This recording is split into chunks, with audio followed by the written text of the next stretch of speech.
ఉన్నాడు అన్నాడు. ఓహో అలాగా, అయితే ఈ స్తంభంలో ఉంటాడా అన్నాడు. ఇప్పుడు వస్తోంది నరసింహావతారం. ఎందుకని? పిల్లవాడు అంటున్నాడు అంతటా ఉన్నాడంటున్నాడు. హిరణ్యకశిపుడు ఈ వేళ్లు ముడిచాడు, ఈ వేలు పైకి తీశాడంటే ఇలా చూపించి ఎక్కడో ఆపుతాడు. ఆ వేలు ఎక్కడ ఆగితే అక్కడి నుంచి పైకి రావాలి. రాకపోతే తనని నమ్ముకున్న భక్తుడి మాట వమ్మైపోతుంది. బయటికి రావడం అంటూ జరిగితే శంఖచక్ర గదా పద్మములు పట్టుకున్నటువంటి శ్రీమన్నారాయణుడిగా వచ్చి హిరణ్యకశిప సంహారం చెయ్యడానికి బ్రహ్మగారిచ్చినటువంటి వరం ప్రతిబంధకం. కాబట్టి ఆయన ఎన్ని వరాలు ఇచ్చాడో అన్ని వరాలకి మినహాయింపుగా రావాలి.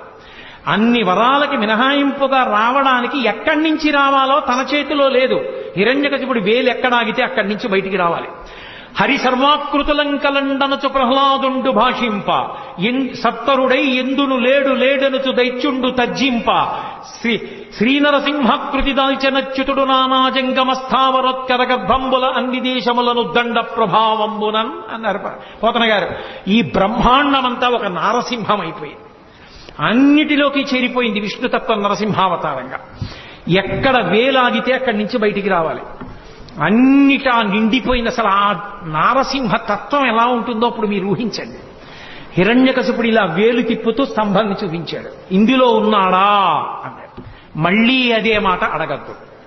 అంతటా ఉన్నాడు, ఉంటే వస్తాడా? వస్తాడు నాన్నా, నువ్వు పిలువు. ఇప్పుడు కొడుకు మాట కాదని నిరూపించాలి, కొడుకు మాట నిలబెట్టాలి పరమేశ్వరుడు. ఇది ఆయన దయ. పిల్లవాడు ధైర్యంతో మాట్లాడుతున్నాడు, ఉన్నాడు పరమేశ్వరుడు అంటున్నాడు. అతని మాట నిలబెట్టడానికి బ్రహ్మాండమంతా నారసింహమైంది. హిరణ్యకశిపుడు ఆ స్తంభాన్ని ఒక్క దెబ్బ కొట్టి రమ్మను ఇందులోంచి అన్నాడు.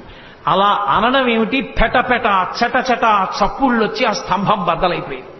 బద్దలైపోయి అందులోంచి ఒక్కసారి విస్ఫులింగములు పైకొచ్చి పెద్ద కాంతి మండలం ఏర్పడి కన్నులతో చూడడానికి వీలు కానంత భయంకరమైన తేజస్సు ఒకటి బయటకు వచ్చింది. ఆ తేజస్సులోంచి